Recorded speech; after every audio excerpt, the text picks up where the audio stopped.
Ethical Perspectives on the News is produced by the Interreligious Council of Linn County, which is solely responsible for its content.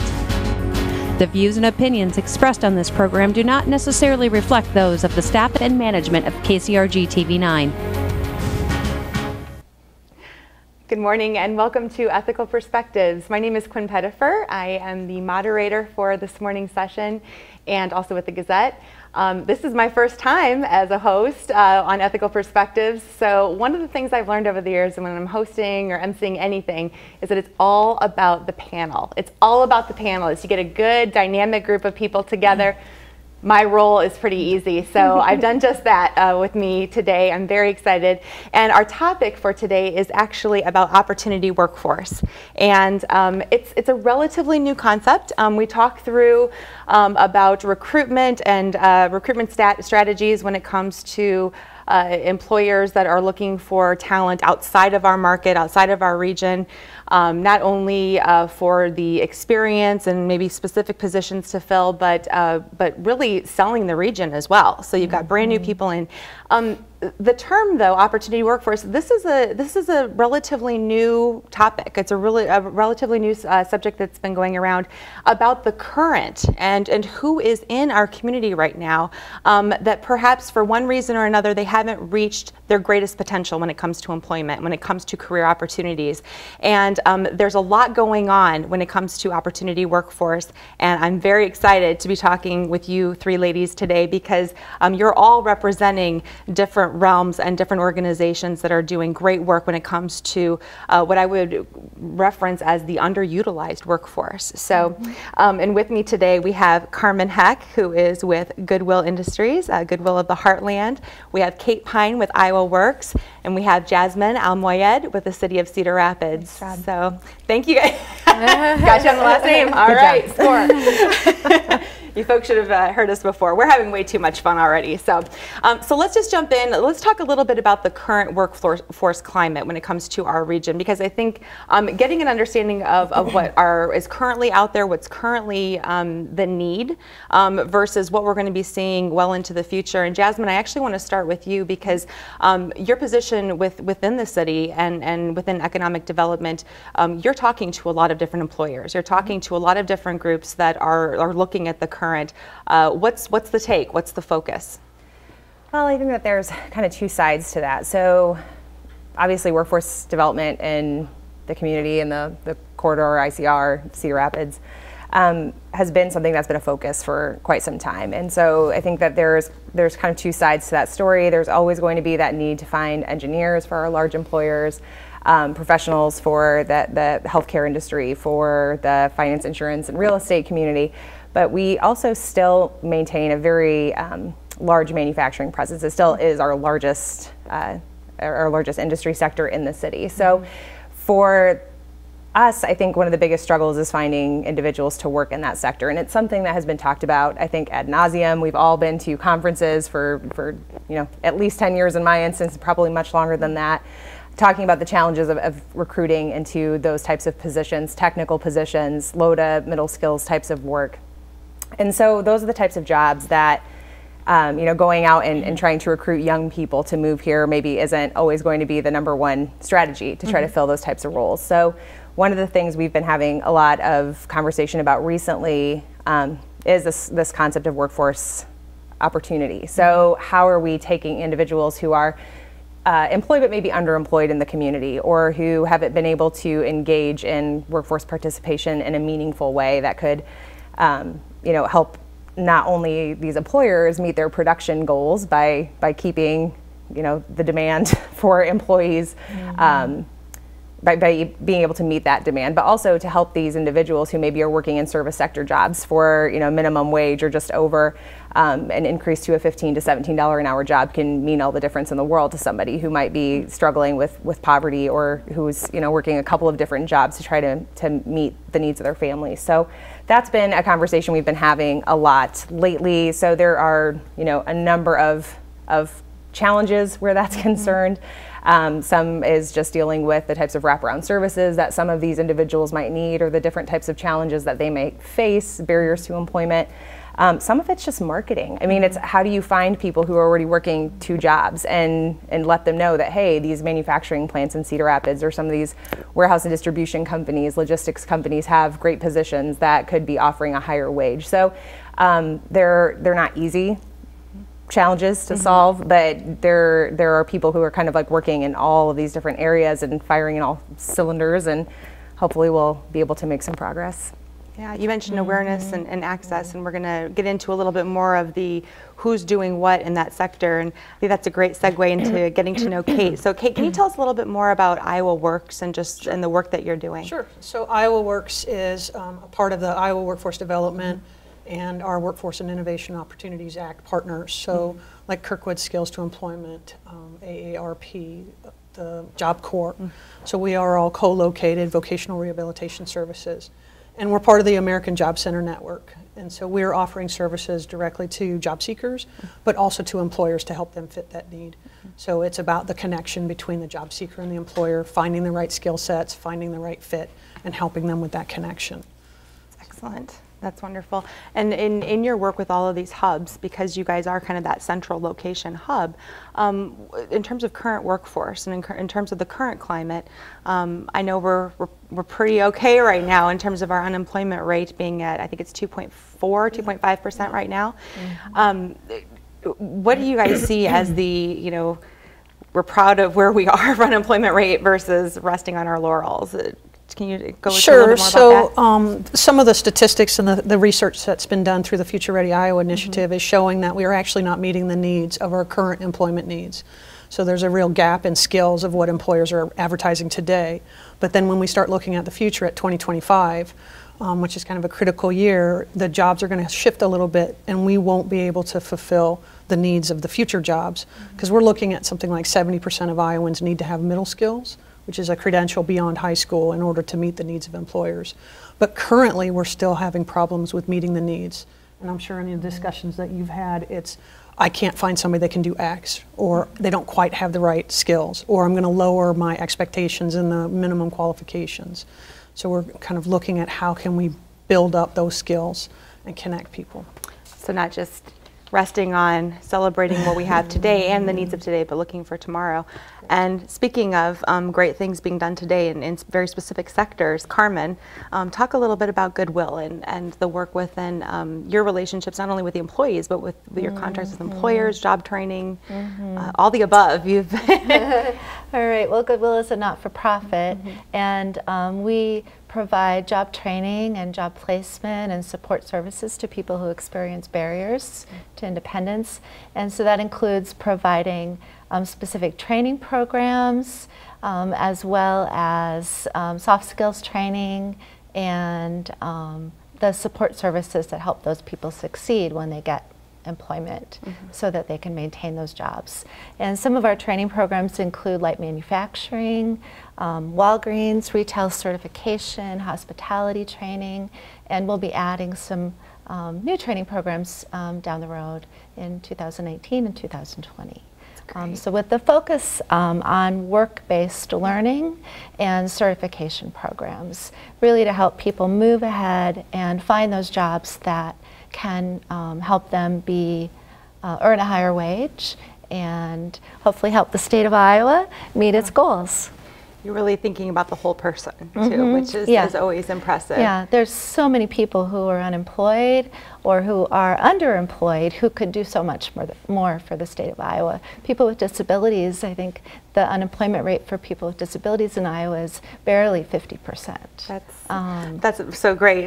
You jumped my question of what is the current workforce climate within your clientele, within the employers that you currently work with. I mean, are you seeing an increase? Are you seeing strides being taken, or how do you see like the next 2 to 3 years? Oh, I think sure. You know, employers are looking at alternative workforce and are becoming more interested in what that alternative workforce can do for their business and for their culture. Absolutely. So when we talk about opportunity workforce, we're talking about what we had mentioned as kind of like the underutilized. So those individuals that have potential, but for whatever reasons have experienced some barriers, have experienced some challenges that will not allow them to really reach their potential. Within each of your areas of work, can you guys go into perhaps a little bit about a specific opportunity audience or opportunity workforce that you are currently working with? How were they identified, and what has the experience been so far? And please feel free to talk amongst each other. I'm feeling a little too formal right now. Shake things up a little bit. So yeah, feel free. I picked on Jasmine first, so anybody can go jump in. I think, when you think about traditional people with barriers to work, ex-offenders come to mind, people with disabilities, refugees, then you have people that have come out of low economic backgrounds, so people that have accessed TANF or SNAP, so people that have had interactions with the drug court, those kinds of things. So it's a really wide range of barriers that people struggle with, and people with disabilities is the largest pool of potential applicants, and then people with that are coming out of getting incarceration are kind of the second largest pool that could be available to the employers to meet their needs. What are some of the programs within the former offenders, the rehabilitation programs within the Job Honors program? Yeah, the Iowa Job Honors program, and that Kyle Horn has kind of like gotten the momentum going, and now it's rolled out to several states. And this is the idea of honoring companies and particular individuals that have kind of overcome barriers to be like excel at work. Not just they got a job and they show up, it's they're excelling at work. And so they're kind of showcasing the employer's ability to work with somebody that's got a background, and it could be a person with a disability, because one of the honorees this year was somebody that has cerebral palsy. But it's also highly focused on the ex-offender population. And in a lot of cases, it's about this idea of people that commit a crime shouldn't necessarily be sentenced with or shackled with a lifetime sentence after they've served their court-mandated sentence. And so how do we help people? How do we help people with disabilities access employment? How do we help open employers' eyes to the potential that they have if there's an adaptive technology that's available for sometimes very little money? So that's kind of what you're looking at as far as the big picture with, there's so many people out there that can offer things. It's just that they're not exactly what we think here in Iowa, for instance. Within that specific program, when does the work begin with that with an individual that's kind of re-entering the workforce? So in the world of incarceration, I mean, that can happen during their incarceration time. The Registered Apprenticeship Program with the Department of Corrections that Tim Deesberg worked on, for some 20-odd years. There's 21 occupations now that they're being trained so that they can come out of prison with a journey worker card in a particular field. And it's a wide variety. Now they have IT, they have culinary, they've got like kind of your HVAC, plumbing, electrician. They have sewing machine repair and some of those kinds of things. So rehabilitation in prison starts almost from day one, and the participants have to kind of prove themselves that they want to change and they want to learn and they want to go back home and participate in society and do a good job. So. Is there, beyond that specific, for apprenticeships, are there other kind of connections that employers will make with this program, with that particular person, or is it? So our office has worked with the Probation and Parole Office and the Department of Corrections. So we've got the Larry Nelson, the Hinsman, the Anchor Center, and we've co-hosted some events where the employers have either come to our office and interviewed people with offenses that are coming out of prison, or they may go to those centers and actually host something. And a couple years ago, we had a company that came in and they had a lot of bridge contracts, and they interviewed like 22 or so guys from the men's center, and I think they ended up hiring 15. And these were jobs that were paying like in the $20 an hour, because they were highly skilled, bridge and highway maintenance type positions, and it was something that they could teach them on the job. So you really excel. That's wonderful. Carmen, from perspective of Goodwill, we talked a little bit about your audiences, but can you go a little bit more into some of those opportunity individuals that you guys have identified? Sure. So people with disabilities is the core of who Goodwill works with, but we also work with people with criminal histories and those who are really just inexperienced or don't have the education or the background to find employment on their own. Employers, I think, are sometimes hesitant to hire people who they are unfamiliar with, or for, you know, where it might feel like a risk to hire someone with a criminal history, or with a person with a disability. How, you know, can they do the job? What problems might I have? And so I think that employers can work, if they can work with the state of Iowa or the city, or with a not-for-profit, or someone they trust that can advise them on how they can find that right worker. A lot of times, once they get the experience of hiring somebody, then they're hooked. Yeah, you know, they see the success. Right. Yeah, and that's a really good point from an employer perspective. What about the employee? Because I know you guys invest a lot of resources when it comes to just the whole person, as we mentioned, and not just about the job and making sure, but how do you guys see the growth in that individual? That's got to be a very cool experience. Yeah. So our programs really do look at the whole person. We try to help people figure out what their skills and abilities are. Often people don't really pay that much attention to what they're good at, or what they're really interested in. Sometimes they just fall into something, and so we're helping them identify what really they might be good at, and then develop those skills that will help them be a good worker. So we're providing them opportunities to maybe get the resources that they need so that they can be a good worker, learn how to communicate with others, problem solve, decision making, those kind of soft skills issues that employers are telling us some of the employees or the applicants they're getting are missing. Right. Yeah. Just some of that social interaction is of huge value. Right. And so I think that the people that we work with, when they learn just like, you know, everybody else. Right. And so they just maybe haven't had the opportunity to learn those skills in the past. Yeah. And so we help them. They're getting that environment, they're getting that community sense. So the good thing about our programs is that we have, in our credential programs, there's classroom training, and then we go to the business, or maybe they work in our store or in our light manufacturing center, and so they're practicing the skills that they're learning, and they're learning the actual industry as well. Either at a Goodwill site, or in the case of Walgreens or a hotel that we're working with, they're actually going and learning those skills right in the business.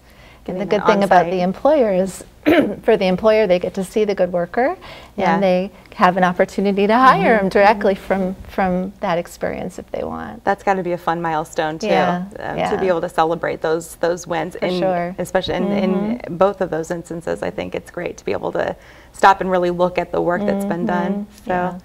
Excellent. Jasmine, how about you? Any specific opportunity? I know yours is across the board, but is there a specific one that you want to zone in on? Yeah, I think one of the ones that I think all of these organizations also touch as well, but is that refugee and immigrant population. And so we have seen in the last 5 years a 3.6% population increase in the city of Cedar Rapids, of just residents is what I'm trying to get at. We've had a 3.1% job increase, which is below the national average over that 5-year period. But as you can see, we're pacing in terms of the jobs that are being created and the number of people who are coming to the city. The projected increase is something like 2.7% over the next 5 years. So when you look at those numbers, what that does tell you is that we have to be very mindful of making sure that the residents that we have here are happy, are rooted in the community, are participating in the workforce. Labor participation rate's been falling. It's somewhere around, I think, 66% now for the city metro area. So when we started to take a look at how are we making sure that we're tapping into the resources that are here, people who want to be here, people who want to make their homes here, In talking to some of the groups, Catherine McCauley Center and the Intercultural Center of Iowa that work really closely on refugee resettlement, there is this really large population in Cedar Rapids of immigrants and of people who are coming through secondary migration. So they come to a different community and then they end up somehow coming to Cedar Rapids, so come from St. Paul, somewhere around the Midwest.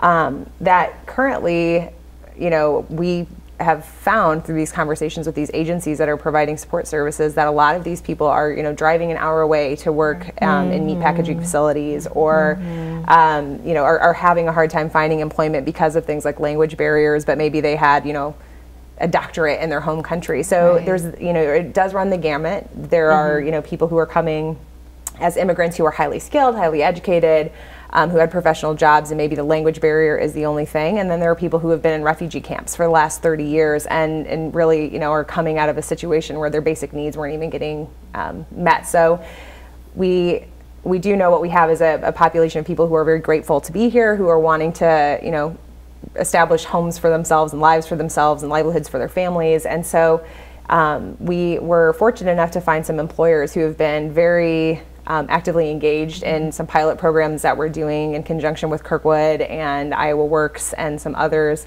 to offer these kind of learn and earn models. So we've had one employer who's really stepped up to the plate and sat for hours in rooms with us crafting out how exactly would this program work, and Rama Muzo from the Intercultural Center, who's been just completely integral to making all of these things work, hosting job fairs at elementary schools where we'll have dozens of people, 100 people show up.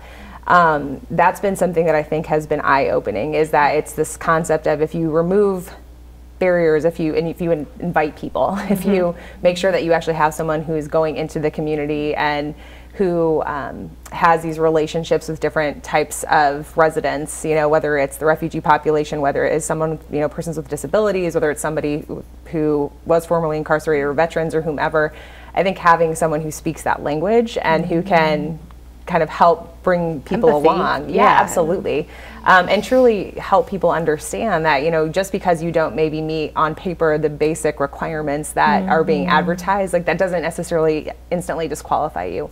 And we're seeing that, I think, because of the labor shortage and because of the constraints around the available workforce pool, that a lot of these employers are really stepping up and investing in ways that maybe they wouldn't have in the past.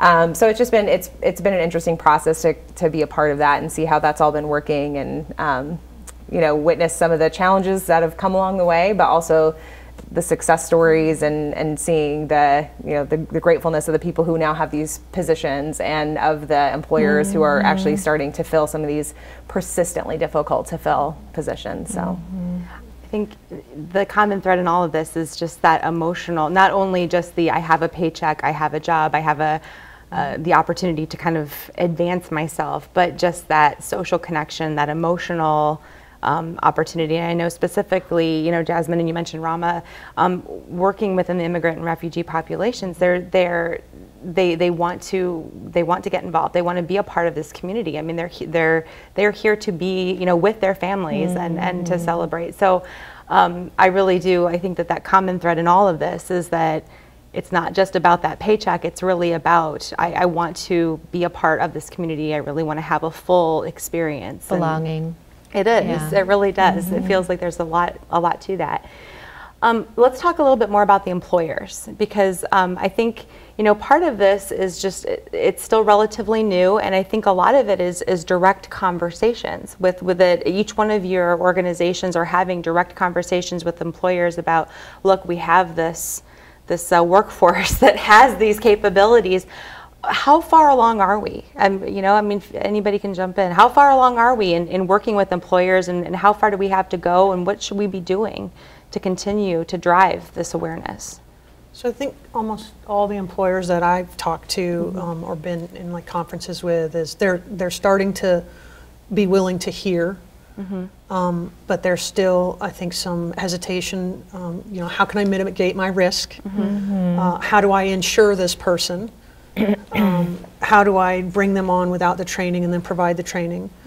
And then, of course, the language barrier in the case of refugees or immigrants is, how do I know that they can communicate effectively? And so, but the fact that they're asking that question is really important, because it means that they're receptive to the strategies that we're able to present. And so I'm really pleased that we get a call back that says, hey, I want to find out more about, I went to this, I heard more. So that's really cool. Carmen, how about you and your outreach? Yeah, I've seen, well, I've been in the business almost 30 years, and so I've certainly seen a lot of progress over the last 30 years about employers' willingness to hire people with disabilities. And I think over the last 5 years, I've seen quite an increase or a willingness for employers to hire people with criminal histories also. And again, I think that where we've had the most success is when an employer is able to see that person at work and really get to meet them. Right. If it's easy for an employer to just see a criminal history on an application and put it in the no pile. But I think if more employers took the opportunity to call them up for an interview, and get to know them and see who they are and identify with them a little bit, then I think that, and the employers who do that, I think, get rewarded. They're seeing the most success. Jasmine? And I would say, I'd echo the sentiments. I think that we have a lot of employers who are who've always been very willing to try new things, and who also do have such a great commitment to the community and really do value their employees. And I would say that even some of the more challenging ones, and when I say that, I mean just from the perspective of, we have a lot of employers in this community who are not headquartered here. And I think that brings along a whole other set of complications for, you may have like the most excited HR director who really wants to say, yeah, let's be entrepreneurial about this and try something new. And, and then once it gets up the chain of command, there are so many reasons why, the legal department may not think that it's the best idea, or they may have a company-wide policy that would restrict them from being able to engage in certain types of activities. But even in those instances, I do think that we've seen interest increasing, and, a lot of these companies locally who have been willing to kind of carry that water and carry that message to their corporate executives and say, hey, this is the current landscape, this is the economic and workforce environment that we're operating within. And so, you can only raise wages so many times, you can only offer so many crazy retention sign-on bonuses, all of those types of things. And if all else is not working, at that point, it's kind of that desperation leads to innovation sort of mentality, where I think that there's just a much higher willingness, I think, to take on maybe some of these more, what I would say would be potentially challenging populations as far as potential workers. So that shot in the arm is, it'll get you far for a little bit, but we really need to think long term. So we've got about a minute left, and I know there's a lot to talk about, and I think this is not going to be the last time that we chat about this. Awareness and access has been something that we've been talking about throughout our last 30 minutes. So getting awareness and access out to this opportunity workforce, if you could give me like the 5-second version of like, what advice would you give, or somewhere to go? Anybody want to throw anything out? From an employer perspective, the Future Ready Iowa initiative, which is bringing together business and industry, academics, nonprofits, government. So kind of paying attention to what's coming out. And then I think locally or regionally, the ICR work that's being done. Absolutely. So let's keep following what Jasmine, Kate, and Carmen are all doing. We want to thank you all for joining us this morning for Ethical Perspectives, and we'll see you next time.